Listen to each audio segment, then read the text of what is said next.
నమస్తే, welcome to big banner. నేను రఘునందన్. అభినందన్ అప్పగింతలో ఆలస్యం వెనక రహస్యం ఏంటి? ఈ వ్యవహారాన్ని శత్రుదేశం అనుకూలంగా మలుచుకుందా? అంతర్జాతీయ ఒత్తిడిని తట్టుకోలేక పాక్ కొత్త నాటకానికి తెరతీసిందా? ఓవైపు శాంతివచనాలు, మరోవైపు కుటిల పన్నాగాలు. ఇమ్రాన్ కథలు ఇన్నిన్ని కాదయా? ఇదే వాల్టి బిగ్ బ్యానర్. ఉగ్రదేశం పాకిస్తాన్ కుట్రలు మరోసారి వెలుగు చూశాయి. పైకి శాంతి మంత్రం జపిస్తున్న ఇమ్రాన్ ఖాన్ అభినందన్ అప్పగింతలోనూ లబ్ధి పొందే ప్రయత్నం చేశారు. జెనీవా ఒప్పందం ప్రకారం యుద్ధ ఖైదీగా చిక్కిన అభినందన్ను బేషరతుగా అప్పగించాల్సిన పాకిస్తాన్ ప్రభుత్వం ఈ వ్యవహారాన్ని తమకు అనుకూలంగా మలుచుకోవడానికి తహతహలాడింది. తాము ఎంత శాంతియుతంగా ఉన్నామో ప్రపంచానికి చెప్పుకునే ప్రయత్నం.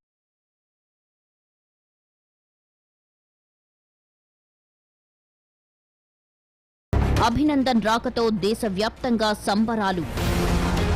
అభినందన్ అప్పగింతలోనూ లబ్ధి పొందే ప్రయత్నం చేసిన పాక్. కావాలనే అభినందన్ విడుదలను ఆలస్యం చేసిన పాకిస్తాన్. అభినందన్తో బలవంతంగా గొప్పలు చెప్పించుకున్న పాక్. అంతర్జాతీయ సమాజం ముందు శాంతియుత దేశంగా కలరింగ్.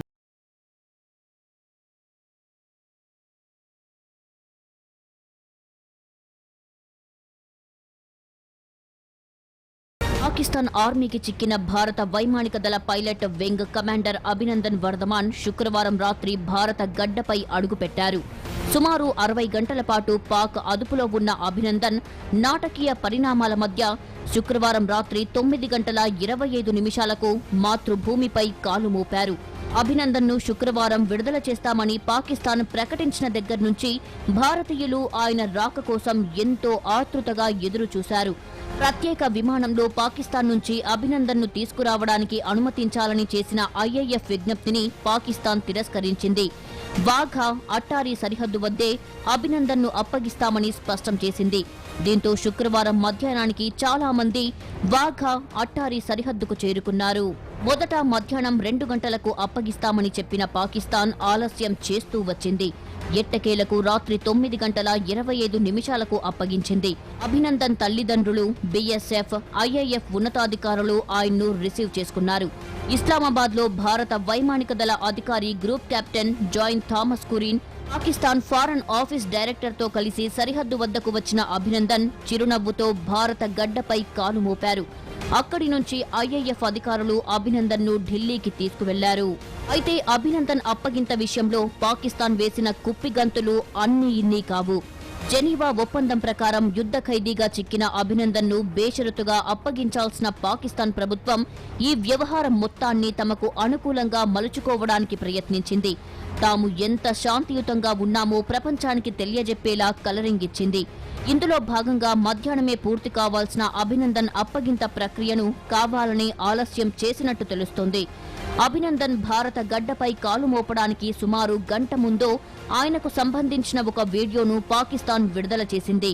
ఐఏఎఫ్జీ సూట్లో ఉన్న అభినందన్ తనను పాకిస్తాన్ ట్రీట్ చేసిన విధానాన్ని వివరిస్తూ ఆ వీడియో ఉంది. తాను లక్ష్య ఛేదనలో ఉండగా పాకిస్తాన్ వాయుసేన మన విమానాన్ని కూల్చిందని, ఈ క్రమంలో పారాచూట్ సాయంతో కిందికి దూకానని అభినందన్ చెప్పారు. అప్పటికే కింద చాలా మంది ఉన్నారని, తనను తాను కాపాడుకునేందుకు తుపాకీని అక్కడ పడేసి పరిగెత్తానన్నారు. జనం వెంబడిస్తుండగా 2 సైనికాధికారులు వారి నుంచి తనను కాపాడినట్లు తెలిపారు. కార్యాలయంలోకి తీసుకెళ్లి ప్రాథమిక చికిత్స చేశారని, ఆ తర్వాత ఆస్పత్రిలో వైద్య పరీక్షలు నిర్వహించి చికిత్స అందించారని అన్నారు. పాకిస్తాన్ సైన్యం చాలా హుందాగా వ్యవహరించిందని అభినందన్ చెప్పినట్టుగా ఆ వీడియో ఉంది. मेरा नाम विंग कमांडर अभिनंदन है। मैं भारतीय वायुसेना में एक लड़ाकू विमान चालक हूँ। मैं टारगेट ढूंढने की कोशिश कर रहा था। आपके एयरफोर्स ने मुझे गिराया। उसके बाद मुझे अपना जहाज छोड़ना पड़ा था जो टूट गया था, और मैंने इजेक्ट किया। इजेक्ट करते ही उसके बाद जब मेरा पैराशूट खुला और जब मैं नीचे गिरा, मेरे पास पिस्तौल थी और लोग बहुत ज़्यादा थे और मेरे पास बचाव के का सिर्फ एक ही साधन था। मैंने अपनी पिस्तौल गिरा दी तो मैंने भागने की कोशिश की। मेरे पीछे लोग आए थे, उनका जोश काफ़ी ऊंचा था। उसी समय पाकिस्तानी आर्मी के 2 जवान आए एंड उन्होंने मुझे बचाया वहाँ से। पाकिस्तानी आर्मी के एक कप्तान थे, वो आए, उन्होंने मुझे इन लोगों से बचाया, मुझे और कुछ होने नहीं दिया।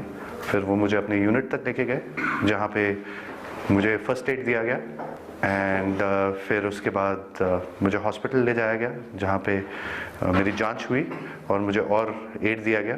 पाकिस्तानी आर्मी जो है वो बहुत ही प्रोफेशनल सर्विस है। I see peace in it. I have spent time with the Pakistani army. I am very impressed. Indian media बात हमेशा बढ़ा चढ़ा के कहती है, जो छोटी सी चीज़ होती है उसका बहुत ही उसको इतना आग लगा के, इतनी मिर्च लगा के बोलते हैं वो, उसमें लोग बहकावे में आ जाते हैं।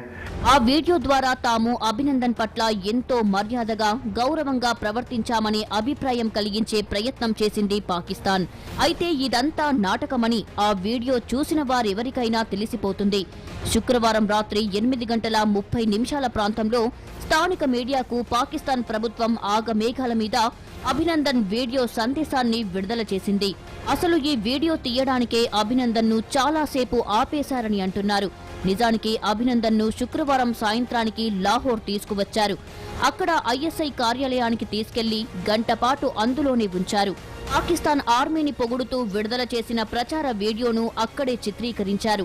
అలాగే రాతపూర్వకంగా కూడా స్టేట్మెంట్ ఇవ్వాలని అధికారులు అడిగారు.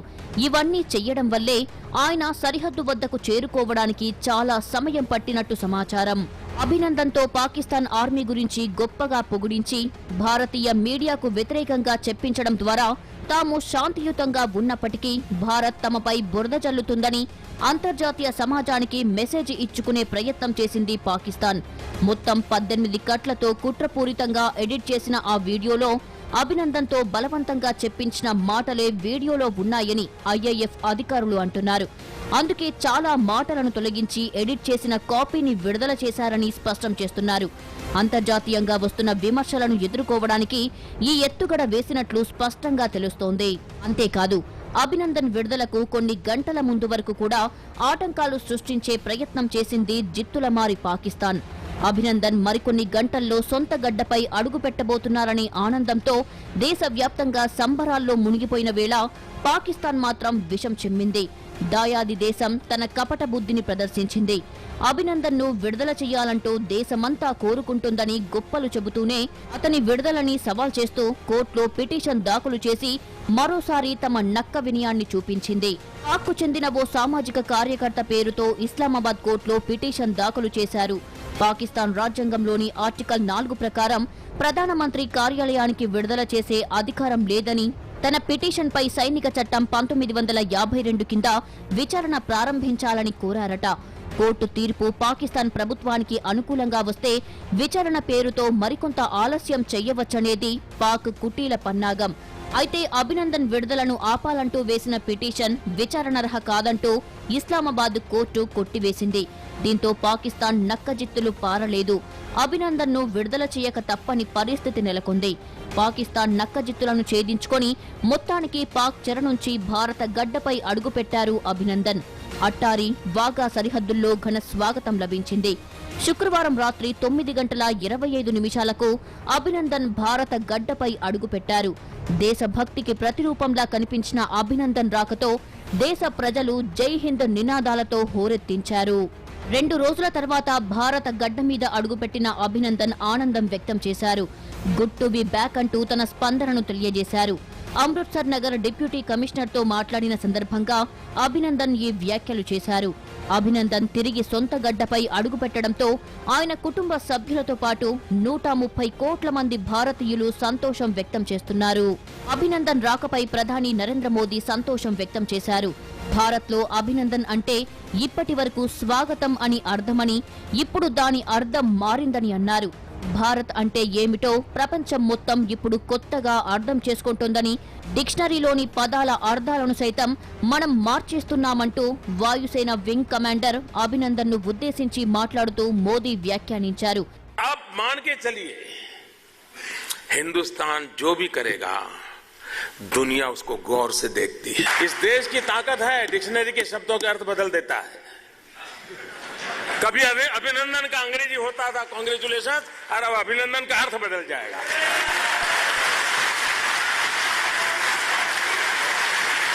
ये ताकत इस देश में है.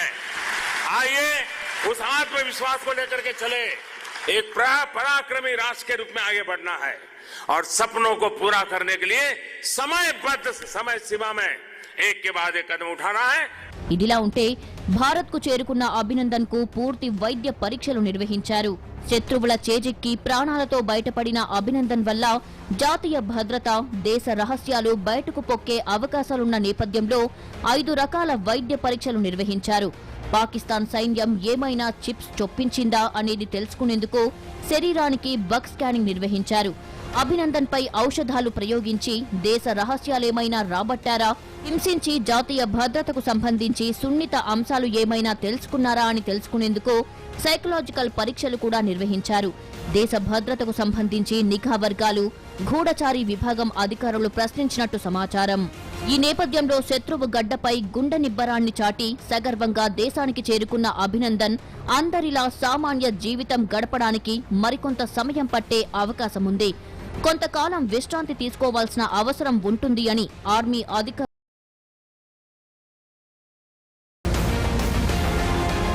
భంగపడి అంతర్జాతీయ సమాజం ముందు తలదించుకునే పరిస్థితులు దాపురించడంతో కొంతలో కొంతైనా తమ తప్పులను కప్పిపుచ్చుకోవడానికి కపట నాటకాలకు తెరతీసింది పాకిస్తాన్. అసలు F-16 యుద్ధ విమానాలు వాడలేదని, తమ వద్ద ఉగ్రవాదులే లేరని కల్లిబుల్లి కబుర్లు చెప్పిన పాకిస్తాన్ ఇప్పుడు అసంబద్ధ కథనాలను వండివారుస్తోంది.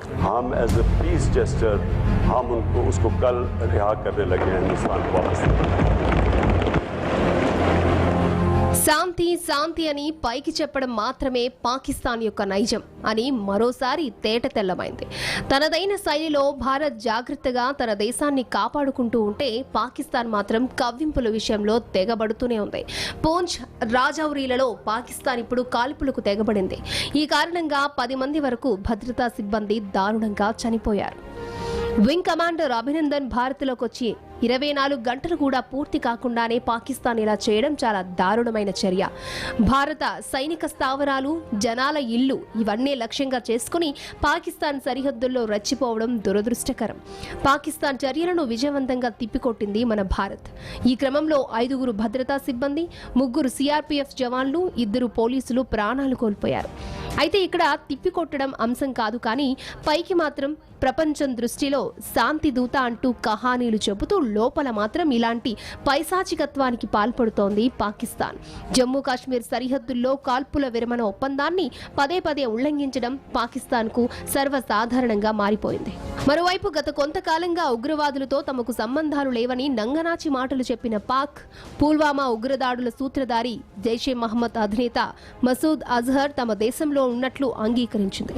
తాజాగా అతనితో పాక్ ప్రభుత్వం టచ్లో ఉందని ఆ దేశ విదేశాంగ శాఖ మంత్రి వ్యాఖ్యానించడంతో పాక్ అసలు ముసుగు తొలగిపోయింది. పాకిస్తాన్ విదేశాంగ శాఖ మంత్రి మహమ్మద్ ఖురేషీ ఓ అంతర్జాతీయ మీడియా ఛానల్కి ఇచ్చిన ఇంటర్వ్యూలో మసూద్కు తమ దేశంలో ఉన్న సంబంధాలకు సంబంధించి పలు కీలక విషయాలను వెల్లడించారు. నిషేధిత ఉగ్ర సంస్థ జైషే సంస్థ నాయకులతో పాక్ ప్రభుత్వం టచ్లో ఉందనేది ఆయన అంగీకరించారు.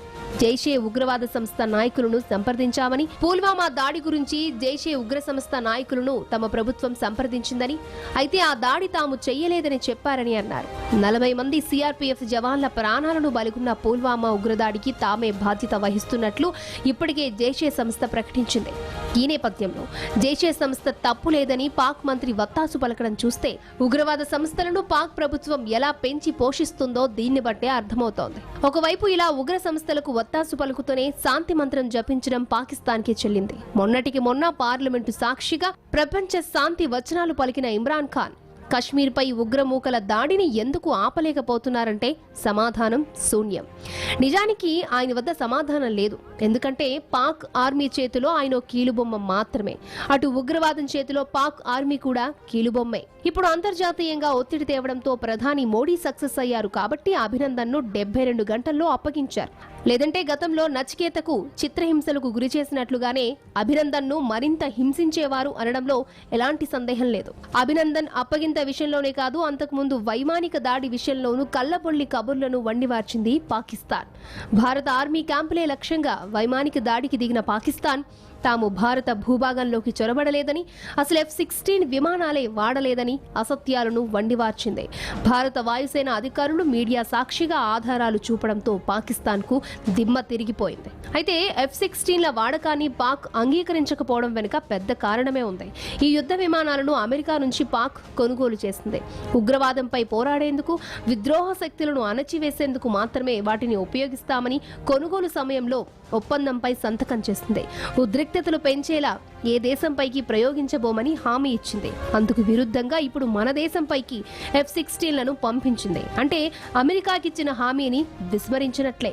ఈ విషయం అమెరికాకు తెలిస్తే ఇక ఆ దేశం నుంచి పాక్ నూతన రక్షణ ఉత్పత్తులు కొనుగోలు చేయడం గగనమవుతుంది. అందుకే తాము F-16లను వాడడం లేదంటూ ఇప్పుడు బుకాయిస్తోంది. ఇదిలా ఉంటే ఓవైపు అంతర్జాతీయంగా ప్రపంచ దేశాల నుంచి వస్తున్న వ్యతిరేకతని, ఒత్తిడిని తట్టుకోలేక శాంతి మంత్రం జపిస్తున్న పాకిస్తాన్ భారత్ను ఎదుర్కోలేక ఇప్పుడు ఓ భయానక కుట్ర పన్నినట్లు నిఘా వర్గాలు చెబుతున్నాయి. ఇండియన్ ఆర్మీ లక్ష్యంగా పాకిస్తాన్ ఆర్మీ, ISI భారీ కుట్రకి ప్లాన్ చేసింది. కశ్మీర్లోకి తమకు సహకరించే పౌరుల సహాయంతో ఇండియన్ ఆర్మీకి వెళ్లే ఆహారంలో విష పదార్థాలను కలిపి దొంగ దెబ్బతీయాలని ప్లాన్ చేసినట్లు ఇంటెలిజెన్స్ పసిగట్టింది.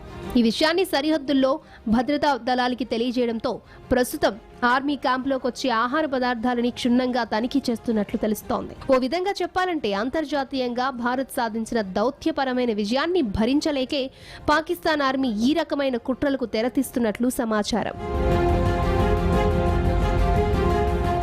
ఓవైపు శాంతి మంత్రం జపిస్తూనే మరోవైపు ఉగ్రవాదాన్ని ఎగదోస్తున్న పాకిస్తాన్పై ఇప్పుడు అంతర్జాతీయ సమాజం మండిపడుతోంది. ఇదే సమయంలో భారత్ కూడా పాక్పై మరింత ఒత్తిడి పెంచుతోంది. తాజాగా అబుదాబి వేదికగా జరిగిన IOC సదస్సులో విదేశాంగ మంత్రి సుష్మా స్వరాజ్ పాకిస్తాన్ కుటిల నీతిని ఎండగట్టారు.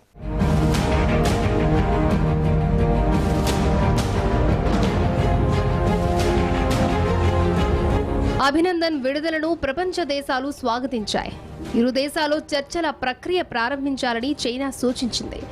మరోవైపు ఉగ్రవాదానికి మద్దతిస్తూ ఆర్థిక సాయం చేయడాన్ని పాకిస్తాన్ వెంటనే నిలిపివేయాలని OIC సదస్సులో సుష్మా హెచ్చరించారు. అరబ్ దేశాల ప్రతిష్టాత్మక ఆర్గనైజేషన్ ఆఫ్ ఇస్లామిక్ కోఆపరేషన్ సదస్సుకు విశిష్ట అతిథిగా హాజరైన భారత్ విదేశాంగ మంత్రి సుష్మా స్వరాజ్ పాక్ తీరును ఎండగట్టారు. ఉగ్రవాదం అమాయక ప్రజల ప్రాణాలను బలి తీసుకుంటుందని, దేశాలను నాశనం చేస్తోందని అన్నారు. ప్రపంచంలోని భిన్నమైన దేశాల్లో భారత్ ఒకటని అన్నారు. అన్ని మతాల ప్రజలు సోదర భావంతో ఎంతో సామరస్యంగా కలిసిమెలిసి ఉంటారని, ఎలా కలిసి ఉండాలో భారత్ ప్రజలకు తెలుసునని అన్నారు. ఉగ్రవాదం పేటరేగిపోతోందని, దాన్ని నిలువరించేందుకు అన్ని దేశాలు కృషి చేయాలని సుష్మా పిలుపునిచ్చారు. ఉగ్రవాదానికి వ్యతిరేకంగా OIC చేసే పోరాటానికి భారత్ మద్దతు ఇస్తుందని వెల్లడించారు. ఉగ్రవాదానికి మద్దతిస్తూ ఆర్థిక సాయం చేయడం వెంటనే నిలిపివేయాలని ఆమె డిమాండ్ చేశారు. As a representative of a land that has been for ages a fountain of knowledge, a beacon of peace, a source of faiths and traditions, home to many religions, and now one of the major economies of the world, I carry the greetings of my Prime Minister, Shri Narendra Modi ji, and 1.3 billion Indians, including more than 185 million Muslim brothers and sisters. Our Muslim brothers and sisters are a microcosm of the diversity of India. They speak Tamil and Telugu, Malayalam and Marathi, Bangla and Bhojpuri, and any of the numerous languages of India. They have diverse culinary tastes, myriad choices of traditional attire, and they maintain strong cultural and linguistic heritage of the regions they love and they have lived for generations. They practice their respective beliefs and live in harmony with each other and with their non-Muslim brethren.